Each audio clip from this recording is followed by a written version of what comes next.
This is the Bearcast, presented by Bird Culchin Ford.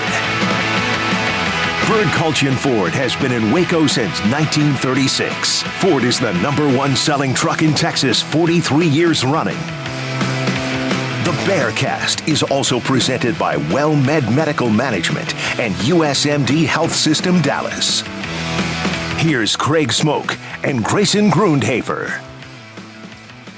And welcome in on this Tuesday, January the 30th, live on the Baylor Athletics on Sikkim 365 YouTube page. Hello to those of you joining us via the YouTube site, but also hello to everybody else joining us after the fact on your favorite podcast app or through Sikkim365.com. Welcome in.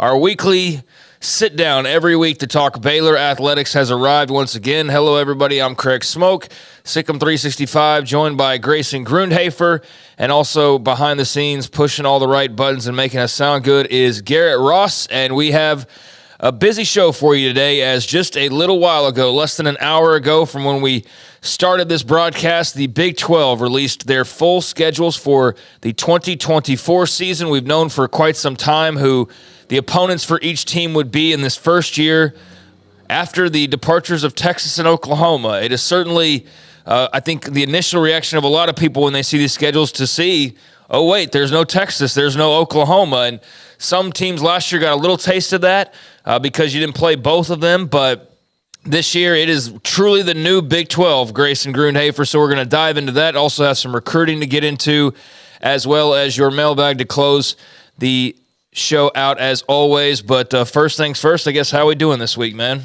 I mean, I'm doing pretty good. This weekend was obviously a very busy one, junior day for Baylor, and it was a really good weekend, I felt like, recruiting-wise. So I know we're going to talk a little bit about that. And then obviously the Big 12 released that they were going to announce this football schedule, and I think that added even more excitement for the early part of this week. So it's pretty exciting. Obviously, getting to actually see the dates on the schedule. We don't have times, don't have what station it's going to be on and things like that, but at least we know the dates of when these games are going to be played in the layout of the schedule, which is very important. Yes, and I'm seeing that there's a lot of people, and it's understandable because not everybody pays super close attention this early or all the time to college football and its schedules, but a lot of people like, wow, we get 2 bye weeks this year. Well, breaking news, everybody gets 2 bye weeks this year. This is not unique to the Big 12 schedule. This is not a new idea they came up with. This is just the way that the calendar fell for 2024. So there's an earlier Labor Day. It's on September the 2nd, and so that just kicks everything off a little bit earlier, and therefore everybody in college football has 2 bye weeks, which is certainly one of the unique parts of this schedule. And quite frankly, as somebody who basically feels like they're out and about every Saturday in the fall, I kind of welcome the 2 bye weeks. I'm interested to see what that's like because I feel as though that might be kind of a nice thing for everybody involved to have an extra breather than normal. Yeah, and it's the first time since 2019. So if you go look at the 2019 Baylor schedule, the Bears actually did have 2 byes that year as well. These next 2 years are both going to have 2 bye weeks, 2024 and 2025. So yeah, it's a nice wrinkle to the schedule. I think it's a great thing for Baylor this year, especially just because of all the road games. It definitely gives them a chance to have a breather, a nice break in between. And if you look at the schedule, you can see why those byes fit in so nicely to kind of allow Baylor to have success, I would say, and break up some of these, long runs. So how about we look at the schedule and just go ahead and see what this will be for the Bears? I mean, again, we've known the opponents. We've known about the non-con, and we've known home and away. We just haven't really known, where the dates would fall as far as how these games would be played and laid out. And so here we are, and here's the 2024 schedule for your Fighting Baylor Bears. On August the 31st, the opener at home against Tarleton State. Nothing too fancy there. And then they will hit the road in week number 2 on September the 7th and take on Utah. And a reminder that Utah is in the Big 12 now, but this is not a Big 12 game because of just the schedules previously having been set And the way the schedule was spit out, there are a couple of games in the conference this year, not both Baylor, but a couple of games in the conference that will not be considered conference games. And this is one of those. It's a weird quirk, but that's just kind of the way everything fell. So Utah, a non-conference game there in week number 2 on the road. Yeah, and I did want to mention originally the Utah game was going to be on September 14th. So a slight change. I think it was announced a couple months ago. Not sure the exact reason it was announced, but it was announced. And so it moves up to September 7th, which is actually a great thing. You know, as you can tell from the schedule, it would be pretty bad to be playing at Utah on the 14th and then having another road game right after that. So I think that laid out really well. But that's going to be a big, big challenge. Utah, I mean, historically over the past decade under Kyle Whittingham has just been absolutely rock solid at home, one of the toughest places to play. So Baylor's going to have to be ready very early in the season. Yes, they will get tested right out of the gates, a game that they had an opportunity to win last year and just blew it there at the end, couldn't hold on, and Utah gets a nice come-from-behind win in Waco, and that kind of just was part of the way the season went. Some of your close calls did not go your way last year, and that was a win that you wonder, had they won that game, if things would have gone all that much differently, because it did seem like it took some wind out of their sails a little bit, but regardless, an opportunity to get a little bit of, not revenge, but a little bit of a get back against the Utes. Then in week 3, on the 14th of September, you will play your final non-con game, and that will be at home against Air Force, who last we saw 2 Decembers ago was putting it on Baylor in the freezing cold in Fort Worth in a bowl game, the Armed Forces Bowl, and a night that, you know, you say no one will forget. You won't remember it for the right reasons if you're a Baylor fan, but Air Force in week number 3. So there is your non-con for the 2024 schedule. Then you get Big 12 play started off on September the 21st, and you will open up on the road against Dion and the Colorado Buffaloes. So the first meeting with Colorado in some time, and first meeting is Big 12 opponents in that same amount of time. But now back in the conference, and Baylor will be getting them pretty much right out of the gates. That'll be followed by BYU on the home side of the schedule on September the 28th. So the Cougs back on the schedule after a year away. Had played them a couple years in the non-con, but first meeting is Big 12 opponents here against BYU for Baylor. So there is the August date, the 31st, and then the month of September, Tarleton State at home, Utah on the road, Air Force at home, Colorado opening Big 12 play on the road, BYU at home. Any thoughts on that first stretch of the schedule? Yeah, I'm pretty sure every conference member is probably really jealous that Baylor gets that first Big 12 game against Colorado. I think that's a big deal. That's not something that you typically, I would say, that you see very often on Baylor's schedule, where it's just this awesome matchup to start conference play. I felt like, you know, they played Iowa State a couple times the first game of conference play, and that was good. But I think this matchup is pretty special. It's going to be something new, something different, and something that I think speaks to, you know, the tradition of both programs, but also two programs that are trying to trend in a very positive direction this upcoming season. And I think it's going to be a lot of fun. That's going to be a heck of a battle to start off conference play. And then I love the BYU matchup. That was one that we already knew was going to be on the schedule, but it's nice to see it early in the year and give Baylor a potential matchup where they can get some confidence early in the season, because I do think BYU will probably be a bottom half of the Big 12 team.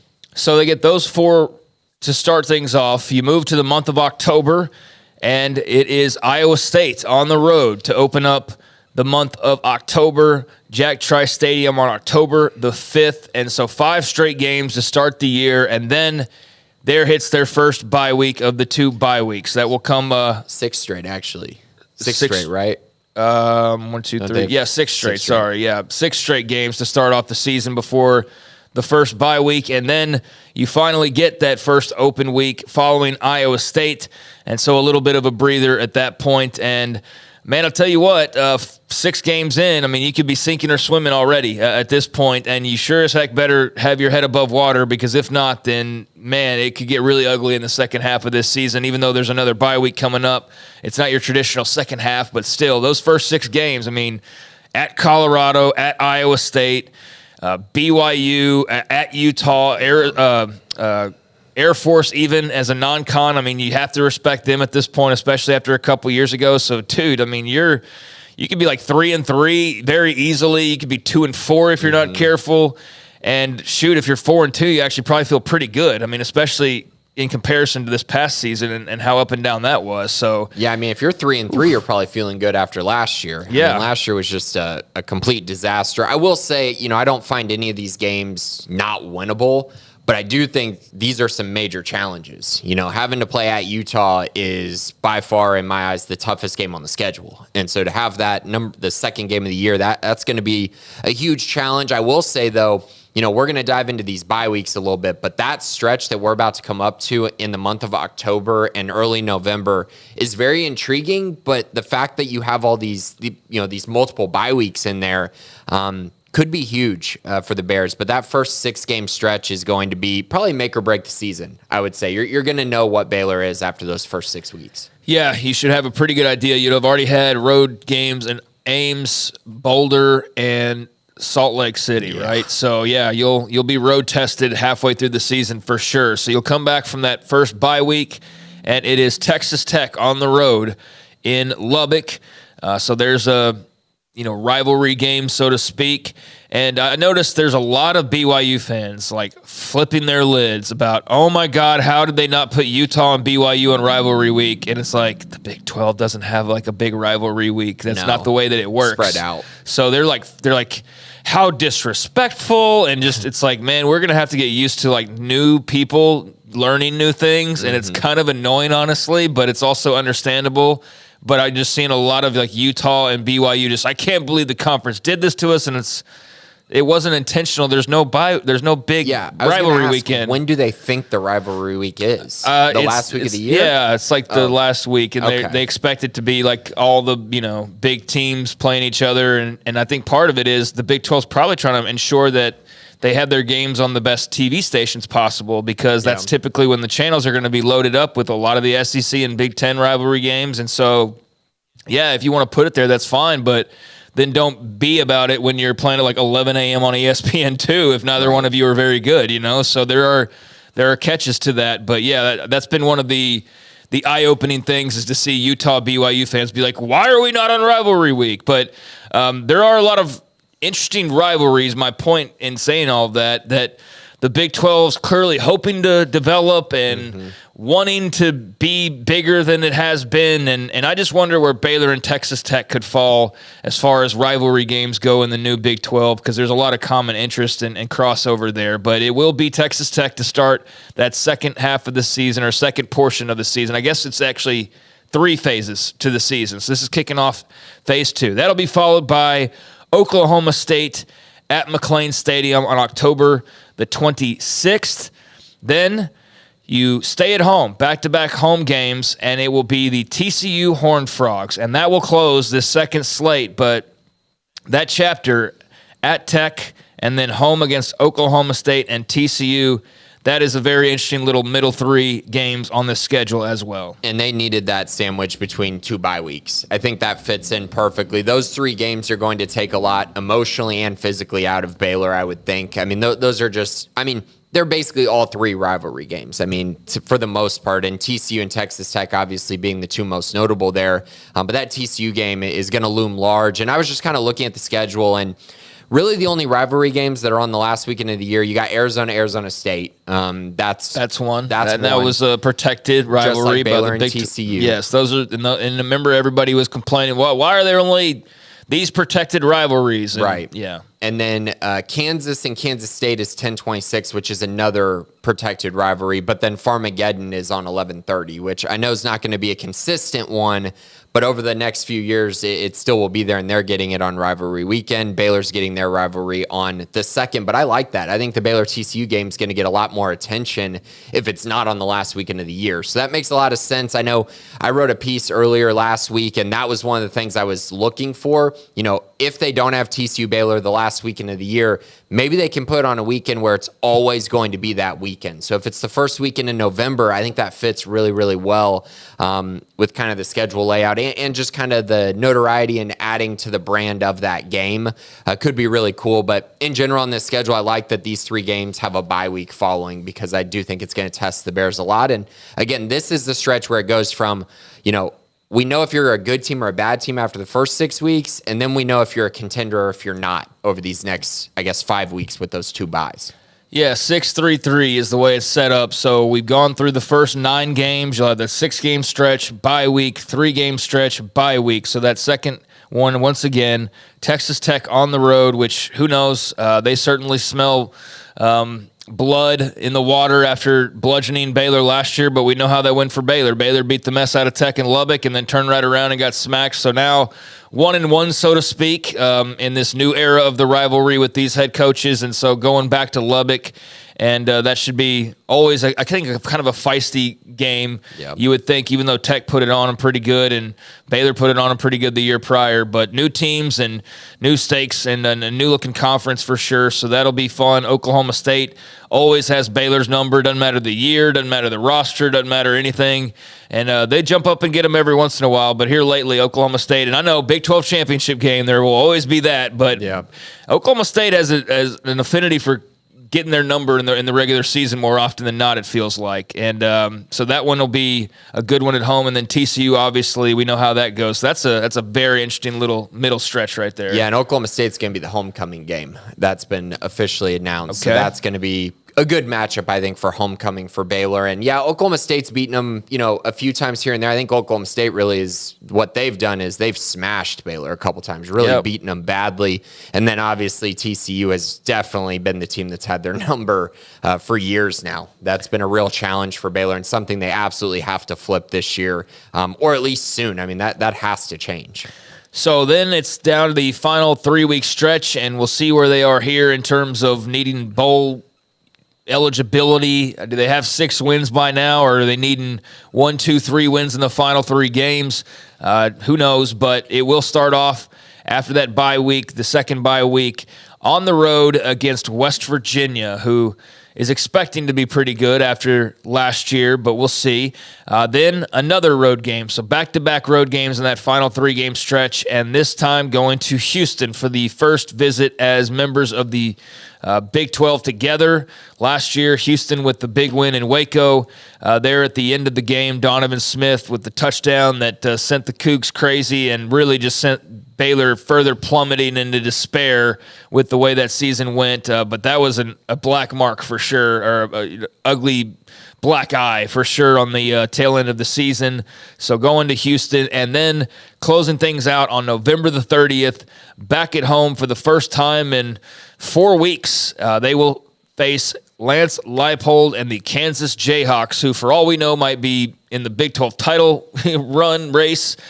Maybe Baylor is as well. This could be a game to determine who goes to Arlington for all we know. But the Jayhawks will be scrappy, and that's a game that you could used to be able to chalk up as just an automatic win unless you were Texas. Now, not so much. So, yes, West Virginia on the road, Houston on the road, and then Kansas at home. There is your third and final leg to this 2024 schedule. And so the only thing now missing from what we need to know about next year to know everything about next year outside of just what the team looks like are the actual game times, which, of course, we won't know many of those until the season arrives. So don't need to worry about that for quite a while. But everything else, we now know when, where, who, and all of those things. We just don't know which versions of these teams will show up by that point. But what are your thoughts on that third and final stretch there? Yeah, I mean, a lot of this schedule came to fruition as far as what I wanted to see from the schedule or what I was hoping to see that would help Baylor. And, you go to November and getting 2 home games and 2 road games is pretty ideal. Not having to have 3 road games in the month of November is huge. I mean, there's still tough challenges. I mean, TCU at West Virginia and Kansas. I mean, those are all 3, I think, going to be bowl teams. Potentially all 3 could be contenders in the Big 12 as well. And so for that reason, Baylor's going to have to play well, but they need to get rid of this November problem that they have right now. I think they've lost 7 straight in the month of November. And that's winning time. Like, that's when you're trying to finish on a high note. That's when you're trying to compete for a Big 12 championship. That's when you're just trying to, say, hey, look at the team we have going into bowl season or going into next season. And that just has not been the case the last couple years. And so they got to flip that. And I think this end of season stretch gives them a chance for that. But they're going to have to be a good football team if they're really going to capitalize on it, because they got some tough matchups here late. And that last matchup against Kansas is going to be very intriguing. We'll see what Kansas looks like this year. But at the end of the year, Kansas seems to be playing their best football, it feels like, late in the season. So Baylor's going to have to be ready for that. So did you already go through and put your record together for next year? I have an idea of kind of where I'm at, but it's basically where I was at before the schedule was released. I think based on this, I think they can get to 6 wins. I really do. I think that there's a chance you could win more than that, but I can't say that I believe in that until I see far more from this team. Like, after what happened last year, you really need to see it put on the field, maybe see it in the spring game before really knowing. But I do think this is a schedule that will allow them to compete for a bowl game, get back to that at least. Mm-hmm. Yeah, no, agreed. I think it's assuming a lot to think that there's 8 wins rolling out of this schedule. Yeah. I can't look at this schedule and say that at all based on where they are. Had they had a good year last year and had like 8 wins or something, I could be very confident and be like, yeah, they'll get back to 8. But just given what we've seen the last couple of years, I mean, I can't just give them wins where they don't really deserve to be given the benefit of the doubt at this stage, and especially with all of the changes, just not knowing what those are going to really look like in the long run. There's a lot of potential here, but it's a schedule that you better be careful with, man. You play with fire, and you can get burned pretty quickly with this one. So ought to be interesting. It's definitely a new era in the Big 12. To not see Texas and Oklahoma on here, but here we are. That's part of the deal, to have 2 bye weeks. That's not abnormal. That's happened on occasion and will happen the next couple of years. But just 4 new faces after already welcoming in 4 new faces. It's just weird to see all of these teams lined up, and as big as the conference has gotten the last couple of years, it's taken a little bit of getting used to. But there you go. There is the Baylor schedule for 2024, and everybody else is unpacking theirs and probably giving their record predictions and all of that good stuff. But plenty to wade through now with the Big 12 releasing that earlier today. So anything else on the schedule to add on or anything like that before we move on here? I just think just in general, the fact that Baylor really only has two weeks where they go back-to-back road games because they have bye weeks between a couple of their other ones. They don't have 3 road games in a row. I think that's really important. The only weather game that I see on there is that at West Virginia game in November. That's going to be brutal. But outside of that, getting Iowa State, Colorado, and Utah all early in the season really allows you to avoid some of those bad weather games. And then the only other thing I'll say is, looking at the schedule, the only game that I sit back and go, okay, I find it hard to believe at this point that Baylor is going to win that game. There's only one, and it's the Utah game. Outside of that, I really think Baylor can win any game on this schedule. And I know people are going to say, oh, Colorado, like they're trending up. Yeah, Colorado won 4 games last year. Baylor can win that game. I'll also say, in the back half of the schedule, again, I think there's opportunities to get some wins. We'll see if West Virginia can repeat what they did a year ago. I'm not sold that they're going to be as good.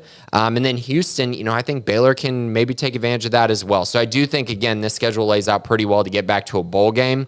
And there's possibilities for more than that if Baylor is actually a good football team next year.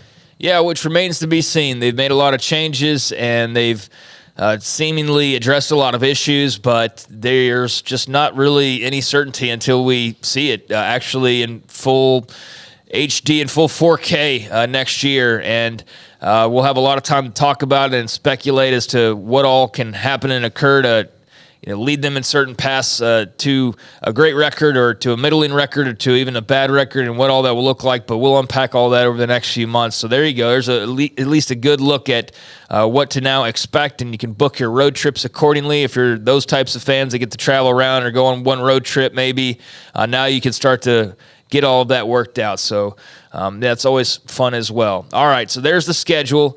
You'll hear plenty more about that upcoming, but this past weekend, Baylor football also had Junior Day, and a bunch of prospects now on the radar, or that have been on the radar, and just the process of now getting ahead on 2025 and starting to chip away at that. There is another National Signing Day, the traditional National Signing Day number 2 coming up next Wednesday. But Grayson, we won't have a live show because there's not really a need to, right? I mean, is there anything to speak of when it comes to National Signing Day number 2 that's of interest to Baylor fans? Alex Foster, the big commit from Mississippi, who they seemingly fended off Texas for.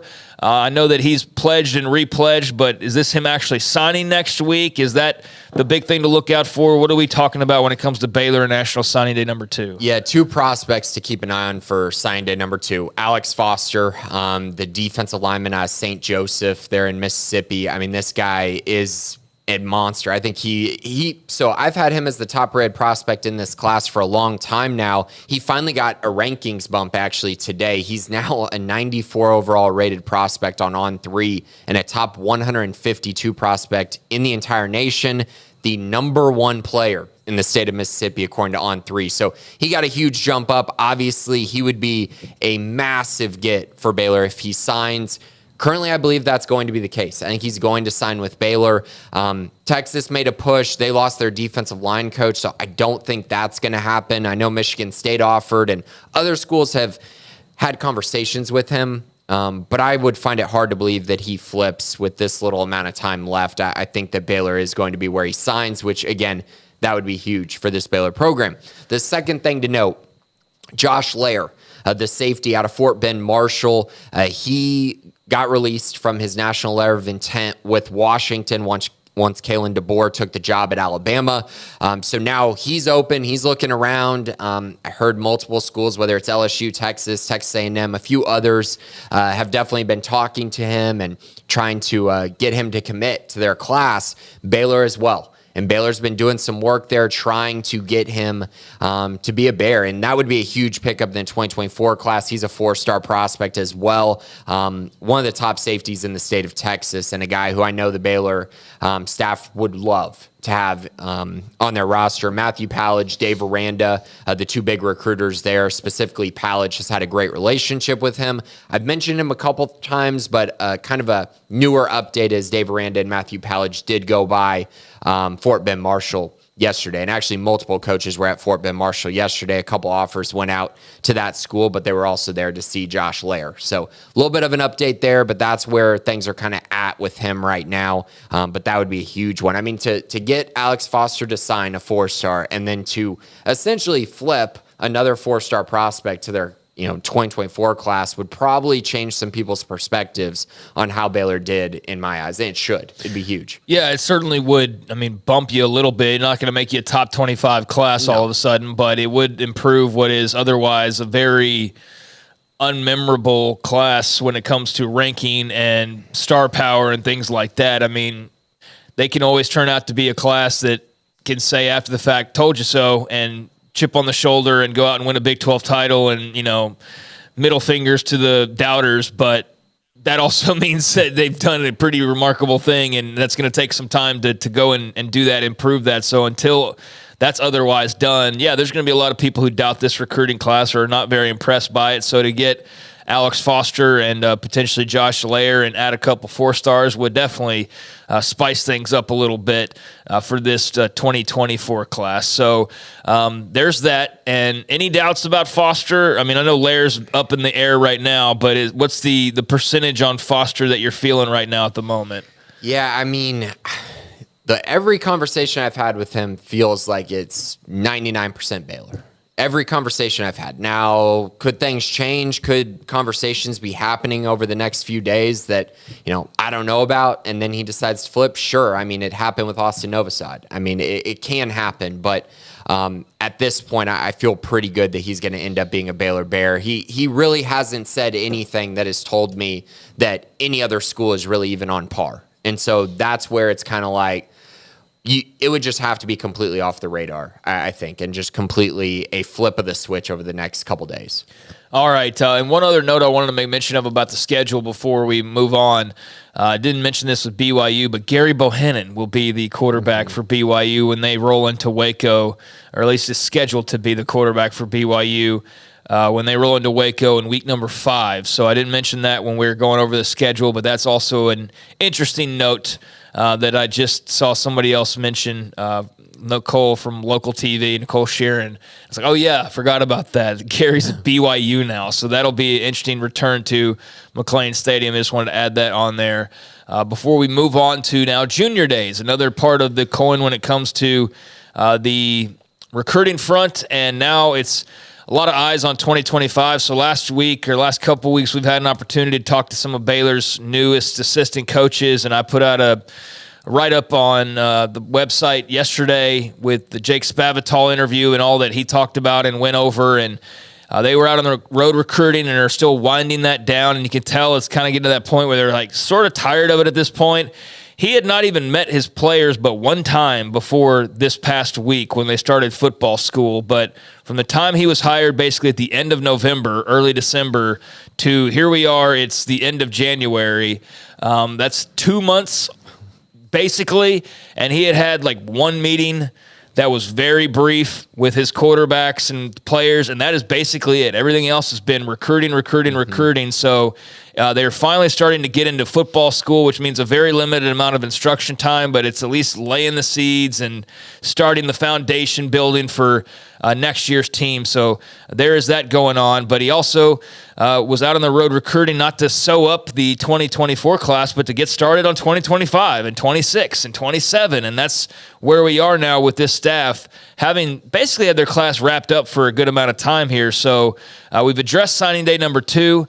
Could have a little bit of fireworks, but now let's start to really super focus on 2025 and beyond, because that's where all eyes are now. And what did Junior Day mean this past weekend for the relationship building and the seed planting and all of those different types of things? Yeah, I mean, it was a huge weekend for Baylor for a variety of reasons. And I mean, the main takeaways, I think, just when you're kind of looking at it from a higher level view, not necessarily just looking at every single prospect or whatnot, a few things that really stood out.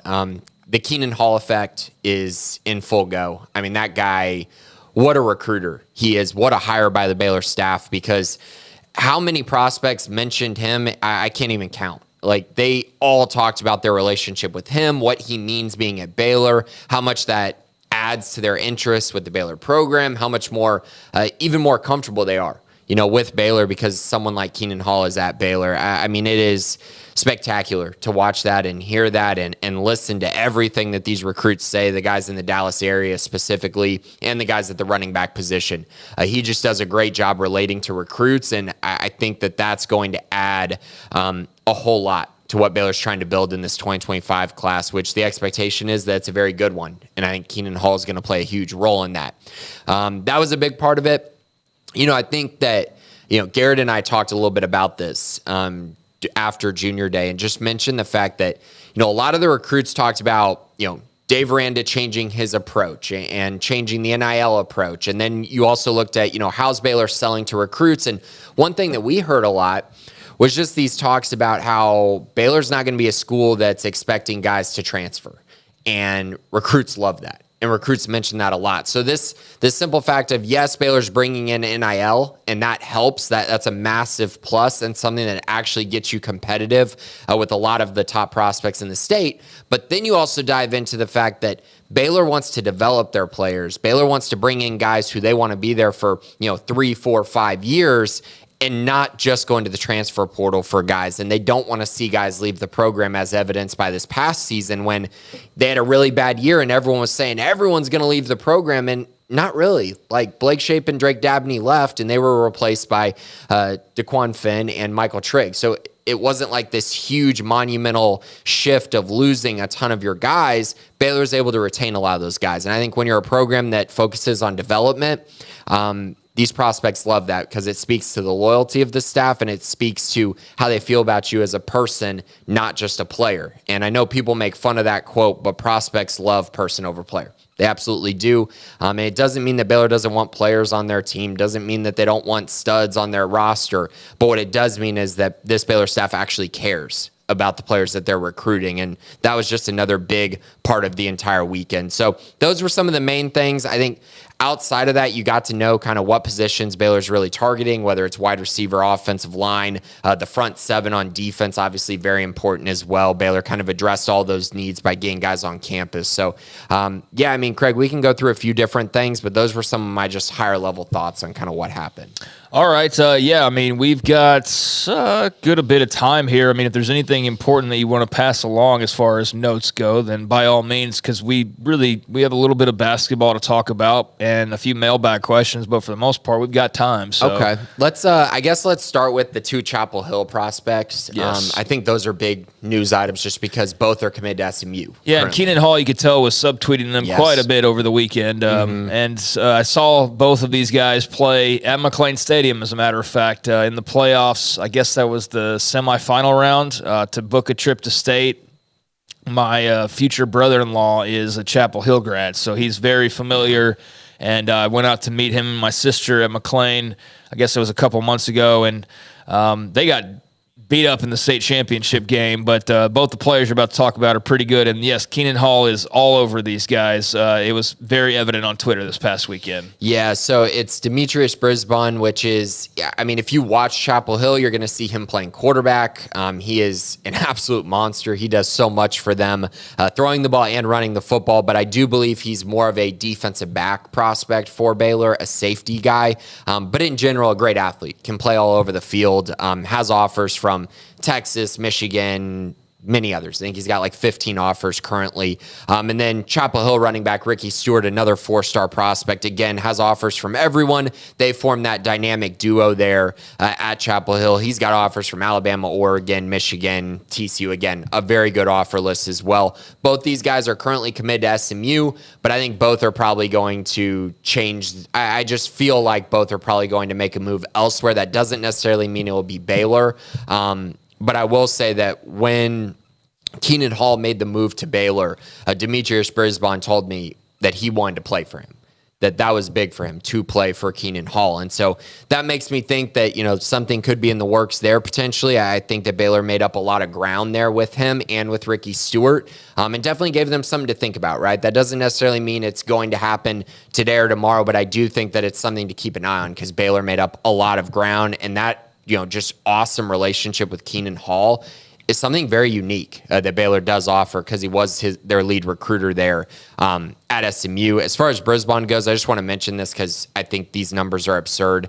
Over the past 3 years, 5,200 yards, 69 touchdowns through the air, 4,500 yards, 44 touchdowns on the ground. I mean, this guy, he just does everything for Chapel Hill. He's a very special prospect, and for Baylor to get these two guys on campus, recruit them as hard as they have is huge, I think. Yeah, I mean, there's clearly a great relationship there in place, and that's part of why you hired Keenan Hall was his recruiting prowess and the inroads he can make with some of the guys that he already has relationships with. You would hope that those would start to pay off because those were big gets for SMU at the time, even though you go like, man, it's really early on in the process.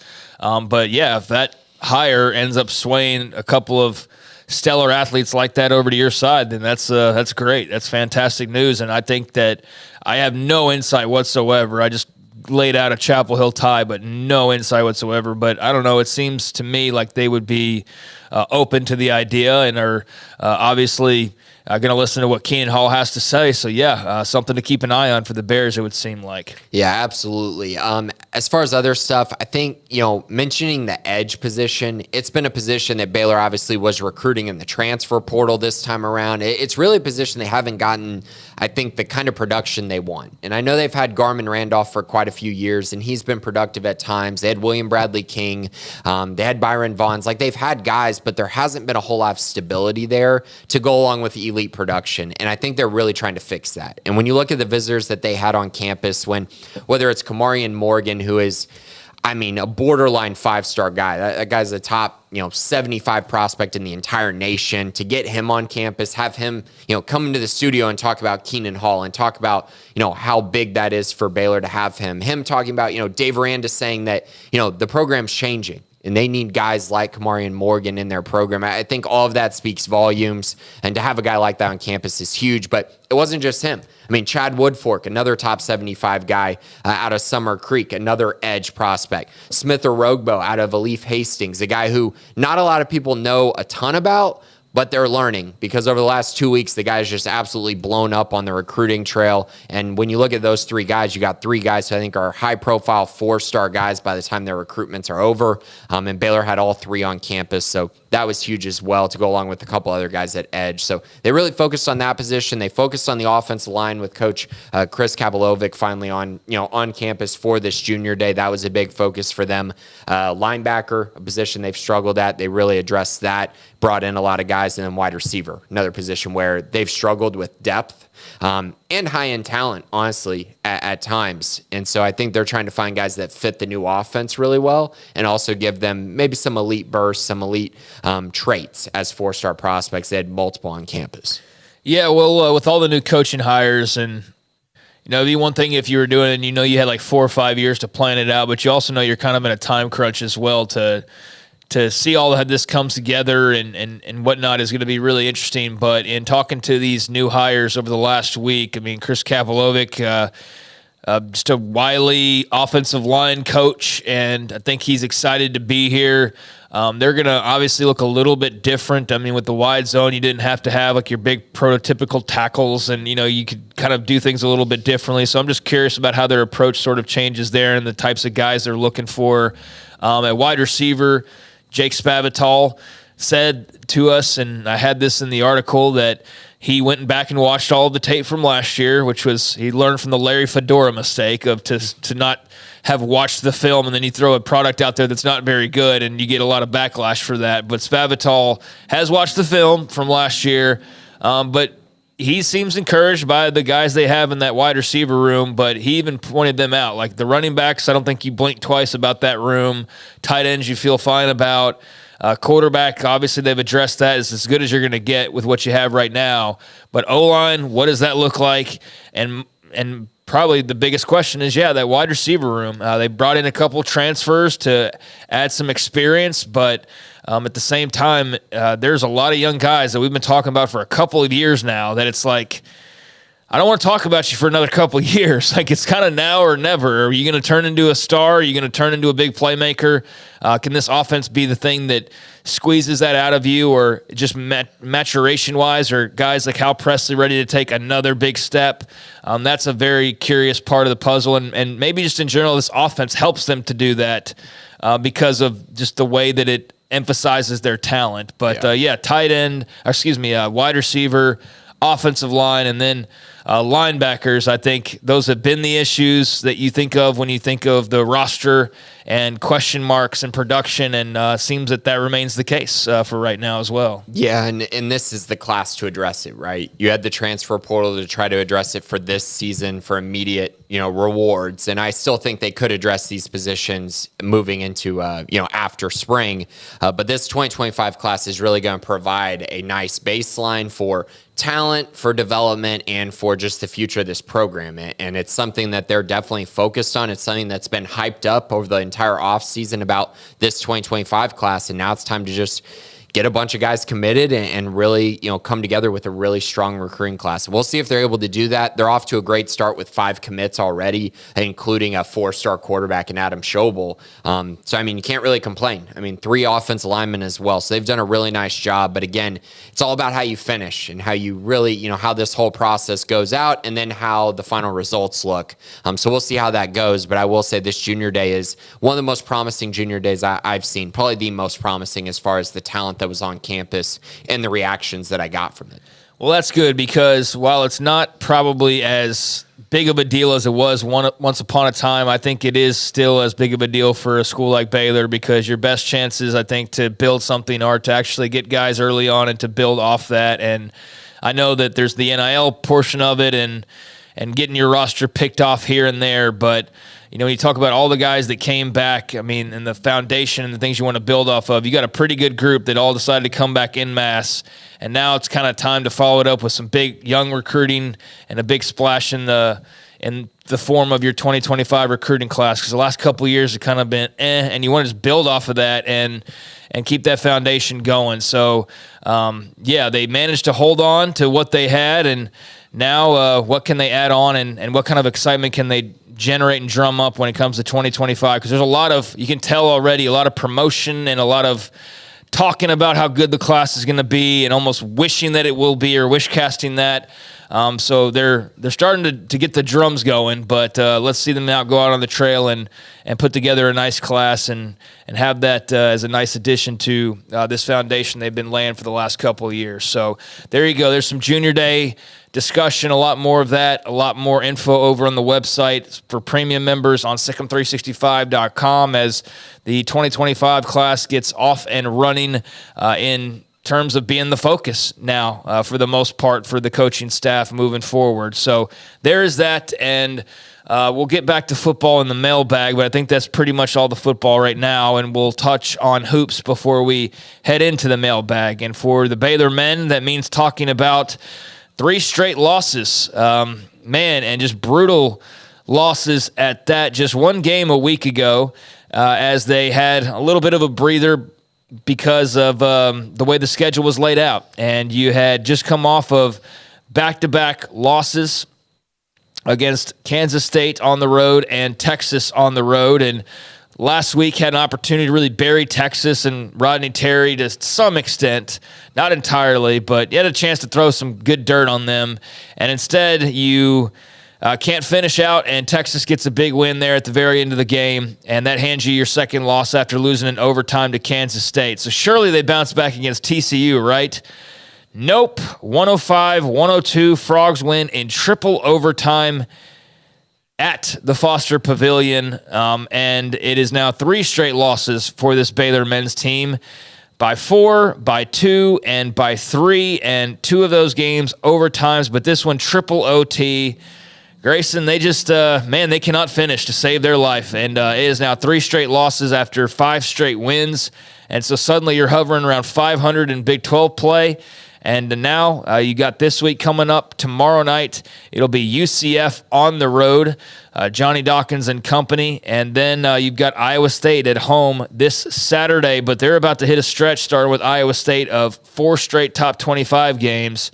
It's life in the Big 12. But that TCU loss was particularly brutal given how you came into the week kind of already just hung over from a couple of close losses and just, can't get a win, and then triple overtime at home to your arch rival. That is particularly a brutal follow-up. Yeah, you can't lose home games in the Big 12, and we mentioned that the season really starts once you start losing those games, and Baylor lost one. They gave one away against TCU. It's as simple as that. They had a whole week, really, to prepare for that game, and still lost to a TCU team that's fine, but they're not great. They're fine. They're fine. Desperately needed that win. Baylor did. No, TCU did too. But I think it was the same for both. Well, both can be true. Yes, I'm just saying that this is a wounded Duck TCU team that was like really needed a win, and you gave it to them, and you needed a win too, and. Yeah, so it was a double whammy in that regard. And you got them at home. And TCU just showed more mental toughness at the end of the day. I mean, they found a way to stay in that game. Baylor jumped out to a nice lead in the second half, really dominated the second half throughout, it felt like, and they just they couldn't pull away. And they've been doing this, yearly or not yearly, but all year. And it's been really hard to watch. These last 3 games, I know that I'm gonna sit here and say kind of both sides of the coin here, right? Is it true that all 3 of these games are tough for any team to win? Sure. Are all 3 of these games acceptable to lose at some point on the schedule? Absolutely. Does it still stink that all 3 happened right in a row? Absolutely. All those things can be true, and that's why I think that this has just been such a hot topic of conversation, and a lot of people are basically saying this team is, dead, that they're not going to be able to, compete the rest of the way, that the season's over and all doom and gloom. There's still plenty of season left. Get a grip, people. But it's true. I mean, some people are talking about not making the tournament. And, it would have to take an epic fall for them to not make the tournament at this point with what they've done so far this year. But it's also realistic to sit back and say, we talked about this last week. the ceiling is probably capped on this team. I believe that. I don't think they're winning a national championship or making a Final Four, but I also think that they can win any game on this schedule the rest of the way. They absolutely can. I don't care who they're playing. They've shown that they'll compete against anyone, but they got to find a way to win these close games because right now they're losing too many of them. They're not finishing. They're not competing late in games, and they're not closing. And that's a big problem. And once that trend continues, it can sometimes snowball on you, and then you start losing every single close game. They absolutely have to flip that, or else the schedule will eat them up. Yeah, Jameer Nelson Jr. with a huge showing against the Bears, and 3 OTs is where they find themselves on the losing end. Just can't beat TCU. It's a crazy thing how this is snowballed, it feels like. And I know they'll pick up a win here and there, women's basketball or something like that, but man, football, we know how that's gone here. And then with basketball, I mean, a prime opportunity, and now you're behind them in the standings. You're behind TCU in the standings now, and you were 3-0 to start off Big 12 play, and now you're 3-3. So this has been a brutal stretch for the Bears who, I'm sure are having a little confidence shaken moments and are reeling a little bit, but they got to get back on the ball this week because all of a sudden you start to go under 500, you dip under the surface of the water, and you might catch the wrong timing and not be able to catch your breath again. I mean, honestly, like I think the whole 3-3, 3 straight losses, and you're already talking about they're not going to make the tournament. I think that is just you must be the type of person that you see storm clouds rolling and you just assume it's an F5 tornado, I guess. I mean, you're just that type of person. The pearl clutching to me is pretty ridiculous, but I do understand the concern. I will say that. I'm not saying it couldn't happen. I think to start acting like it's already happening is ridiculous because there's a lot of games left to play, and we are talking about a team that's losing by 2 points and short deficits in triple overtime games. So it's not as though they're getting blown out or losing convincingly.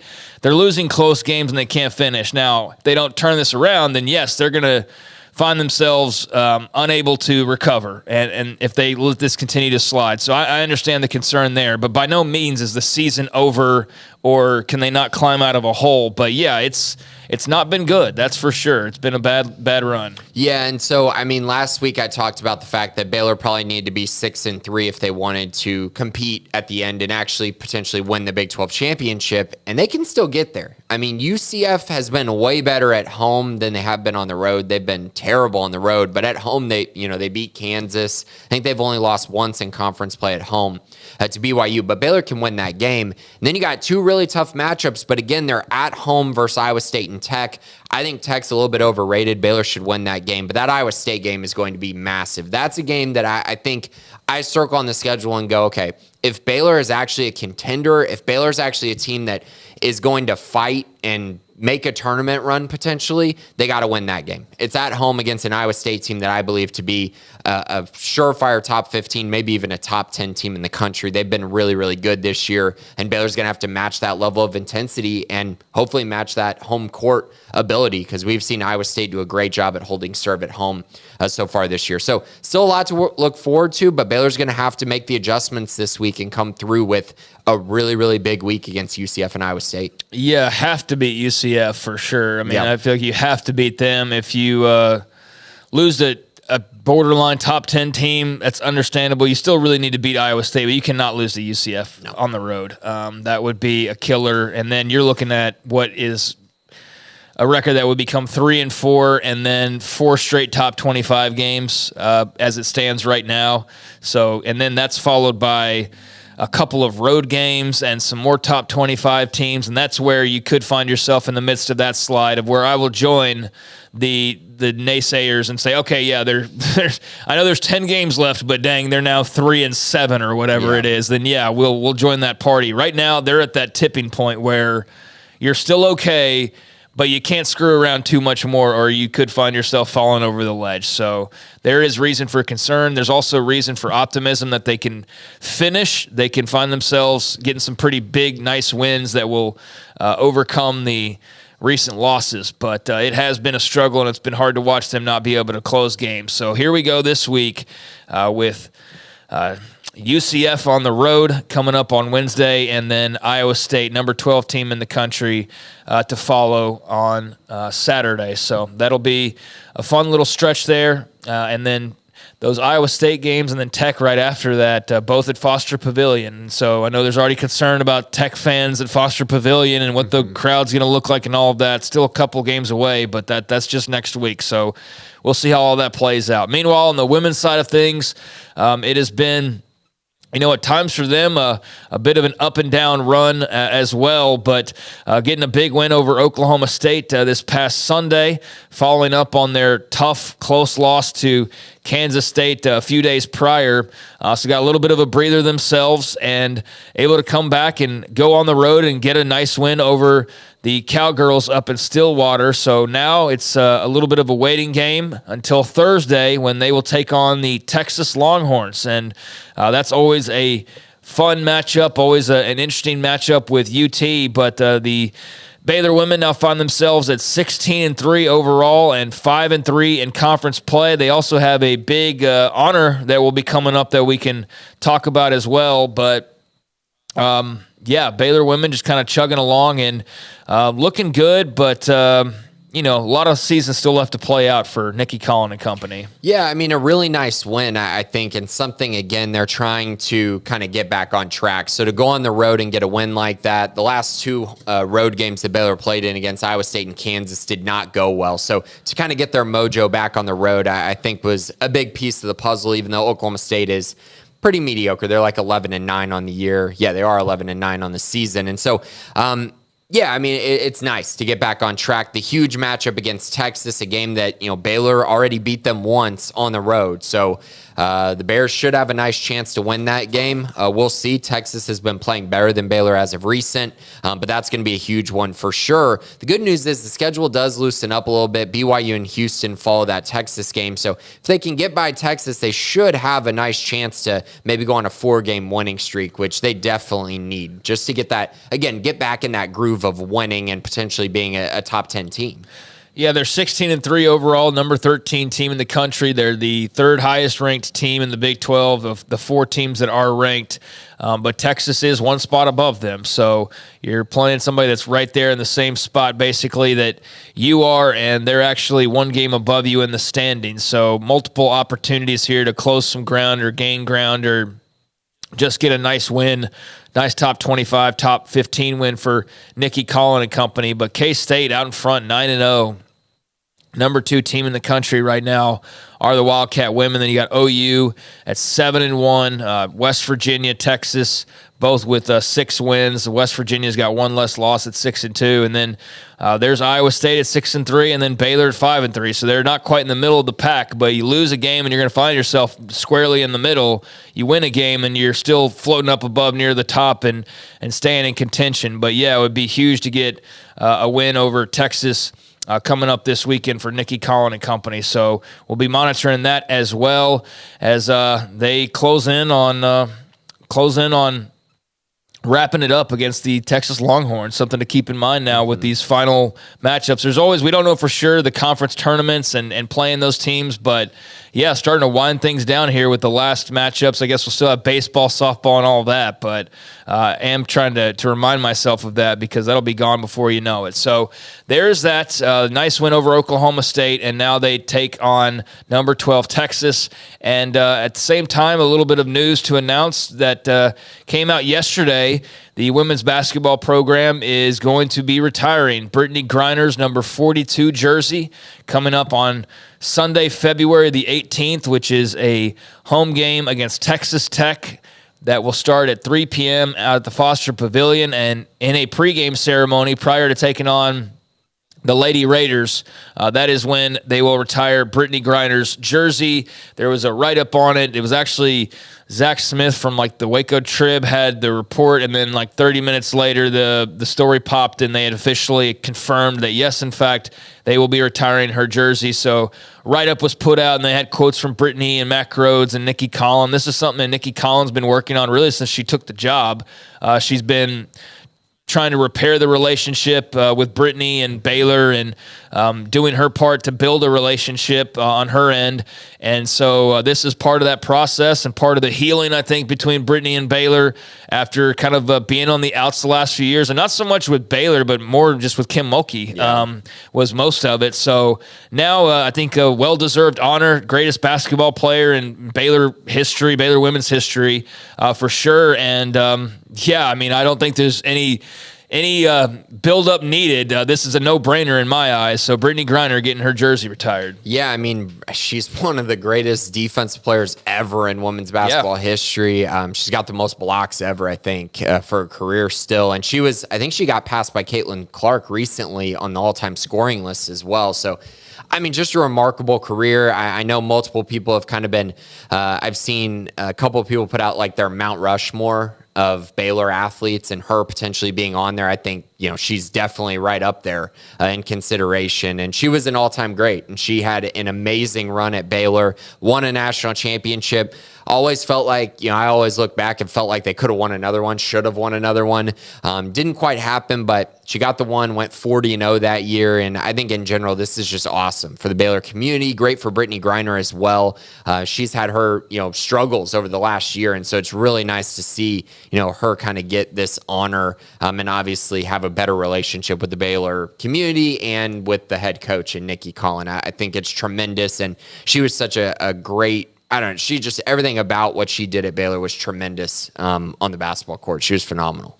Yep, she was a legend and is getting legendary treatment as a result. And so, no question about it that she earned it on the court and is one of the most popular and I guess most decorated athletes in Baylor athletics history. And certainly you think of impacts to their sport. I don't know if anybody is higher on the list than Britney with women's basketball. I mean, we had some great athletes, but as far as contributions and impact at their particular skill, I think she's about as big as it's gotten, with all due respect to a lot of great athletes. So there you go with that. So that'll also be something to have circled on the calendar. That's February the 18th when the Bears take on Texas Tech. So Britney Griner getting her jersey retired, and I think that about wraps up notes here. So we'll get on into the mailbag and wind this bad boy on down. Another week about to be in the books, and got a handful of questions. So Doc Crowell will start it off with any funny recruiting stories from years past. You mentioned running into C.J. Stroud on his visit, maybe interested in what other stuff you've come across in the past. So I'm guessing this is directed towards you, Grayson, because I missed the C.J. Stroud thing. For those that don't know, I actually, C.J. Stroud was recruited heavily by Baylor and actually was at Baylor for a visit at one time. I actually randomly ran into him on campus at Baylor. And I knew him a little bit because I had met him at the Elite 11 camp in which he won the MVP award, and Baylor was still in on him at that point. And then I think it was this Matt Rule? Yeah, Matt Rule, and it was, and then immediately it was Michigan, Ohio State, Oregon all offered, and then it was and then it was done. But it was really cool to see him on campus. He was actually with Jahdae Barron, if I remember correctly, and I was filming a commitment video for another prospect out there and ran into them. So that was kind of a random story. It's hard to really think of any specific ones that were really cool or impactful. Obviously, everyone knows about my first ever interview with Sikkim 365, where went over and talked to Bobby Wolf and Eric Young over at a hotel here in Waco. It's pouring rain. We had to do it at a hotel because they couldn't find the studio, which was the Container at that time.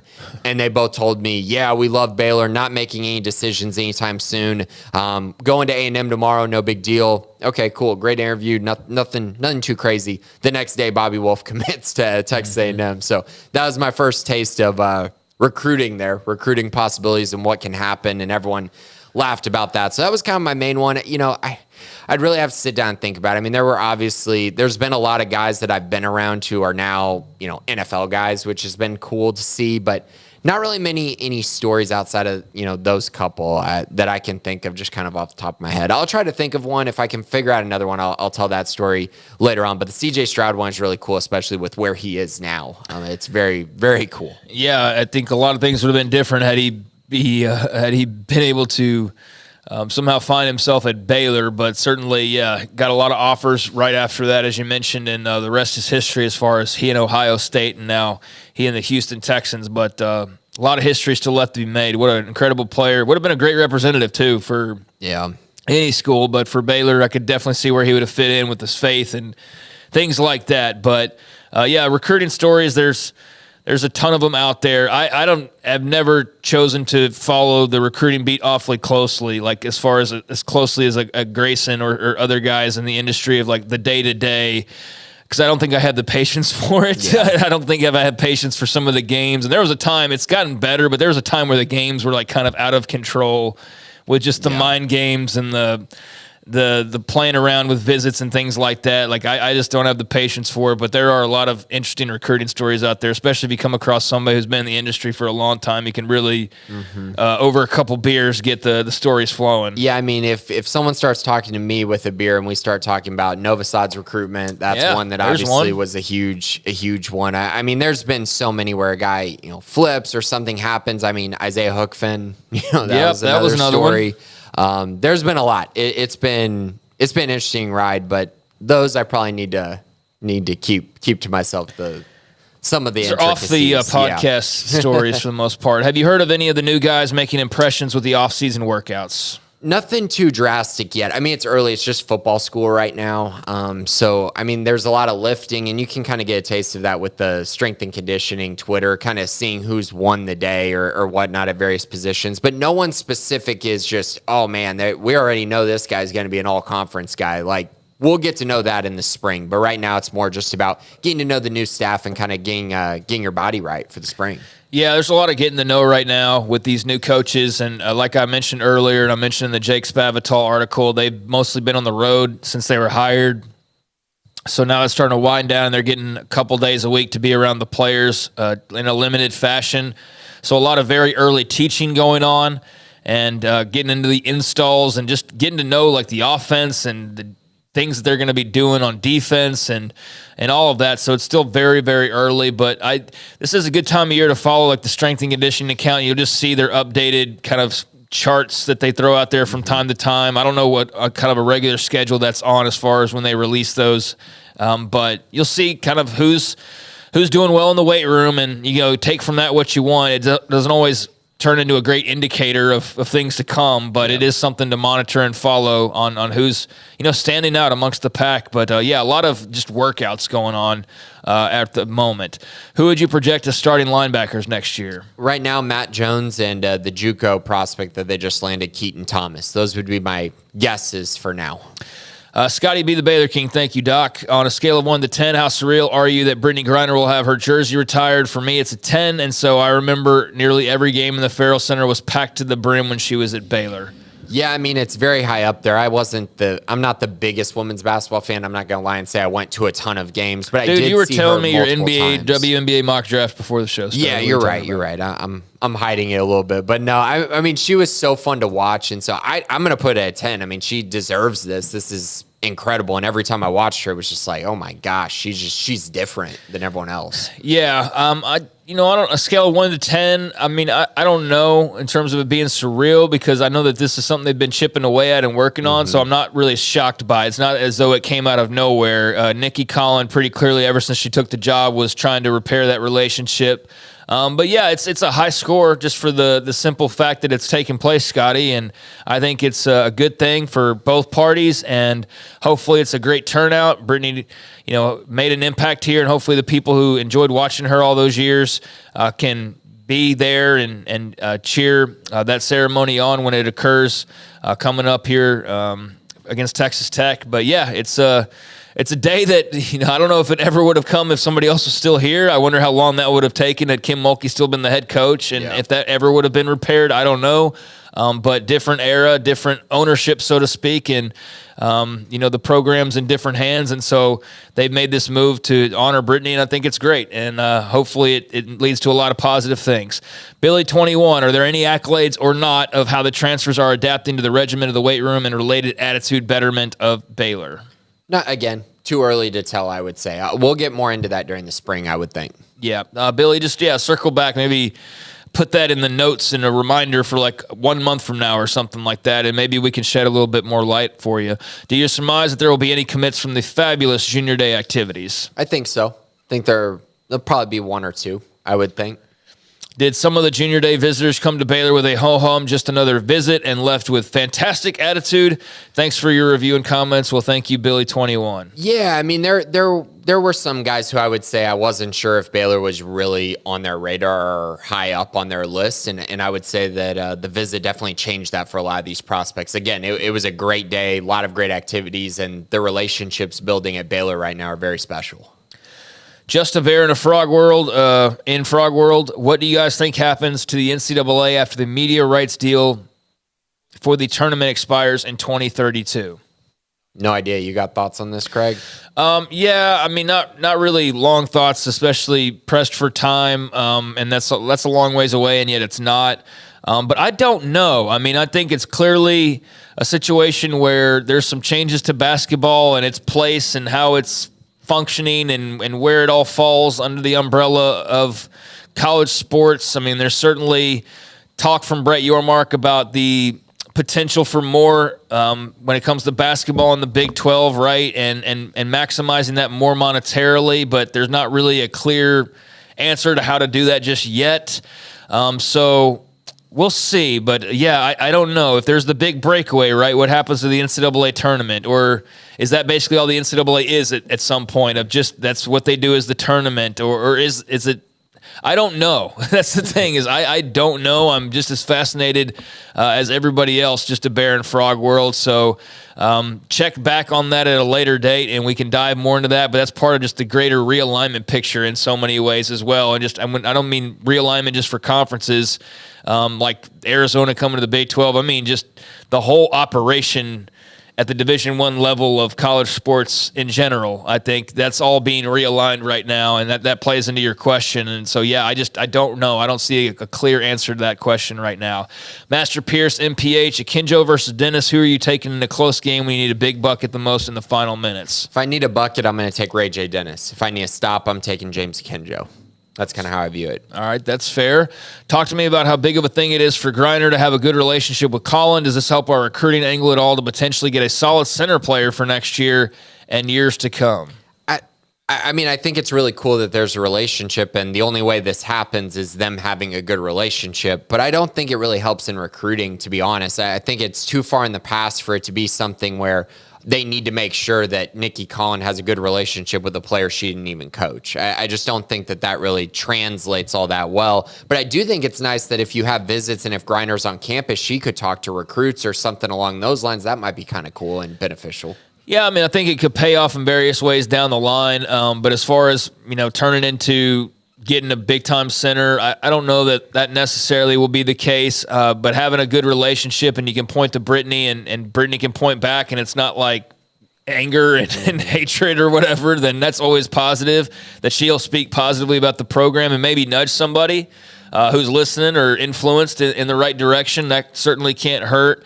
I don't think it guarantees anything other than just some healed emotions for a lot of people involved, particularly Britney.